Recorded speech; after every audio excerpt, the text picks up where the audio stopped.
අපි සාමාන්‍යයෙන් දකින පන්දු යවන්නන් කවුරු වුණත් එකකට එකක් වෙනස් ආකාරයකින් තමයි පන්දු යවන්නේ. හැබැයි මේ අය අතරිනුත් තවත් විශේෂ කොට්ටාශයක් ඉන්නවා. එයාලගේ පන්දු යවීම් ඉරියව් අනිත් හැම ක්‍රීඩකයෙක්ටම වඩා වෙනස් රටාවකින් යුක්තයි. මේ අය සමහරක් ලෝකයේ ප්‍රබලතම සහ දක්ෂතම පන්දු යවන්නන් අතරත් ඉන්නවා. ඒ වගේම මේ ලයිස්තුවට ඇතුළත් වෙන ලංකාවේ ක්‍රීඩකයොත් කිහිප දෙනෙක්ම ඉන්නවා. අපි බලමු මේ කවුද කියලා.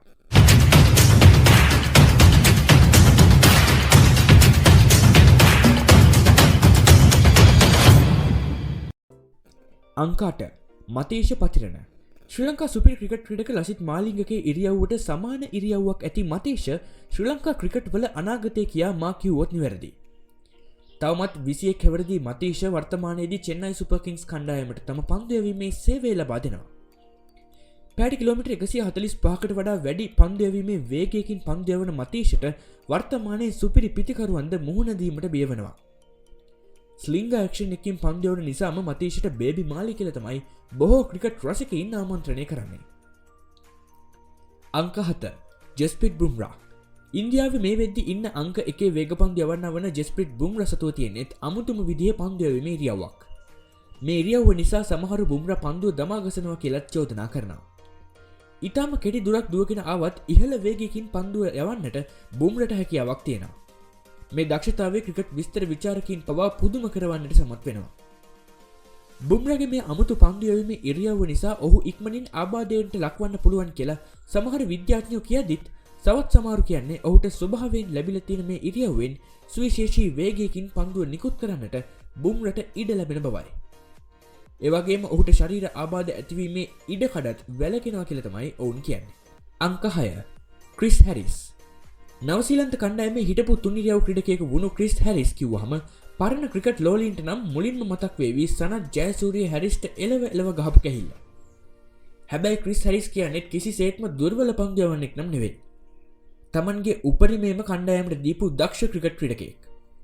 හැරිස්ගේ පන්දු යැවීම අමුතුම ගති ලක්ෂණ කිහිපයක් තියෙනවා. එකක් වෙන්නේ හැරිස් කියන්නේ සොහෙල් තන්වීර් වගේ රෝං ෆුට් ඇක්ෂන් එකක් තියෙන පන්දු යවන්නෙක් වීම. හැරිස් පන්දු යවන්න දුවගෙන එන්නෙත් අමුතුම ආකාරයට. පන්දු යැවීමේ ඉරියව්වත් අමුතුයි. ඒ වගේම අනිත් විශේෂ කාරණේ තමයි හැරිස් දාන්නේ මද වේග පන්දුද එහෙමත් නැත්නම් දඟ පන්දුද කියලා හිතා ගන්න බැරි තත්ත්වයක් තමයි තිබ්බේ. අංක 5 කෙවින් කොත්තිගොඩ ගාල්ලෙන් බිහි වෙච්ච අපේ තරුණ ක්‍රීඩකයෙක් වෙන කෙවින් කොත්තිගොඩව හඳුන්වන්නේ ලංකාවේ පෝල් ඇඩම්ස් හැටියටයි.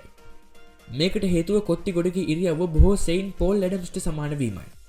වෙනසකට තියෙන්නේ පෝල් ඇඩම්ස් වමතින් පන්දු යැවීමත් කොත්තිගොඩ දකුණත් පන්දු යවන්නෙක් වීමත් තමයි.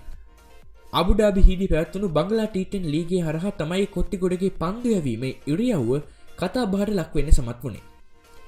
පන්දු යැවීමේ ඉරියව්ව නිසා කතා බහට ලක් වුණත් තවමත් කැපී පෙනෙන දස්කම් දක්වන්නට නම් කොත්තිගොඩට හැකියාව ලැබුණේ නැති බවයි පෙනී යන්නේ. අංක 4 සොහෙල් තන්වීර් රෝං ෆුට් ඇක්ෂන් කියන ඉරියව්ව නිසා තමයි සොහෙල් තන්වීර්ගේ පන්දු යැවීමේ ඉරියව්ව වෙනස් එකක් වුණේ. සොහෙල් තන්වීර් කියන්නේ ලෝකේ ඒ විදිහට රෝං ෆුට් ඇක්ෂන් එකෙන් පන්දු යවපු පළවෙනි ක්‍රීඩකයා නෙවෙයි. හැබැයි අඩි 6 මාර්කට විතර ආසන්න සොහෙල්ගේ උසත් ඔහු පන්දු යැවුවේ වමතින් වීමත් නිසා මේ ඉරියව්ව පිටිකරුවන්ට සෑහෙන තර්ජනයක් වුණා. නිතර ආබාධයන්ට ලක්වීම නිසා ක්‍රීඩා ජීවිතයේ තරමක් සීමා වුණත් IPL 2020 තරඟ බිමේදී විටින් විට කැපී පෙනෙන දස්කම් දක්වන්නට සොහෙල් තන්වීර් සමත් වුණා.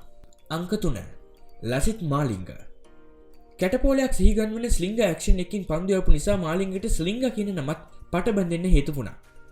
මාලිංගට කලින් මීට සමාන ඇක්ෂන් එකකින් පන්දු යවුව ශ්‍රේෂ්ඨ ක්‍රීඩකයෙක් හිටියා. ඒ තමයි ඕස්ට්‍රේලියාවේ ජෙෆ් තොම්සන්. හැබැයි තොම්සන්ටත් වඩා සෑහෙන කෝණයකින් ඇලවුණු පන්දු යැවීමේ ඉරියව්වක් තමයි මාලිංගට තියෙන්නේ.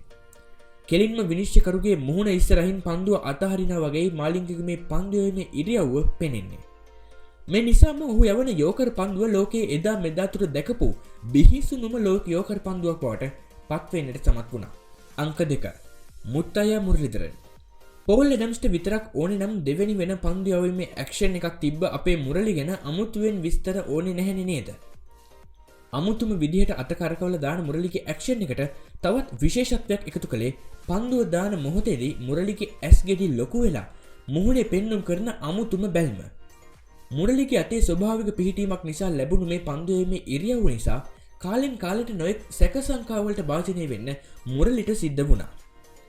හැබැයි ඒ හැම සැකසංකාවකම හොඳින් පිළිතුරු දීලා ලෝකයේ බිහිවුණු දක්ෂතම පිටදක පන්දු යවන්න සහ ලෝකයේ වැඩිම එක්දින සහ ටෙස්ට් කඩලු ලාභියා හැටියට ක්‍රීඩාවෙන් සමුගන්නට මුරලිට හැකියාව ලැබුණා. අංක 1. Paul Adam's. අමුතුම විදිහට පන්දු යවන ක්‍රීඩකීන්ව මතක් කරද්දී ගොඩ දෙනෙක්ගේ මතකයට මුලින්ම එන නම වෙන්නේ හිටපු දකුණු අප්‍රිකානු ක්‍රීඩක පෝල් ඇඩම්ස්. අත් දෙක උස්සලා උඩ පැනලා අමුතුම විදිහට දඟර ගැහිලා පන්දුව එල්ල කරන පෝල් ඇඩම්ස්ගේ ඉරියව්ව ගොඩක් ක්‍රීඩකයෝ අතර හාස්‍යයටත් ලක් වෙලා තියෙනවා. සමහර ඒ දවස්වල කිව්වේ පෝල් ඇඩම්ස් බෝල දාන ඇක්ෂන් එක නිසා බෝල රිලීස් වෙන මොහොතේදී එයාට පිටිකරුවව පේන්නේ නැහැ කියලා. හැබැයි පෝල් ඇඩම්ස් පස්සේ කියලා තිබ්බේ ඒක එහෙම නැතිය තමන්ට බෝලේ දාද්දී පිටිකරුවව පේනවාය කියලා. මේ අමුතුම ඇක්ෂන් එක තිබ්බ හාදේ ඒ කාලේ දකුණු අප්‍රිකානු කණ්ඩායමට එකතු වෙච්ච ලාභාලතම ක්‍රීඩකයා හැටියට වාර්තාවකුත් තිබ්බා. ඒ වුණත් හිතපු තරම් ඉහළ දක්ෂතා දක්වන්නට නම් එයාට බැරි වුණා.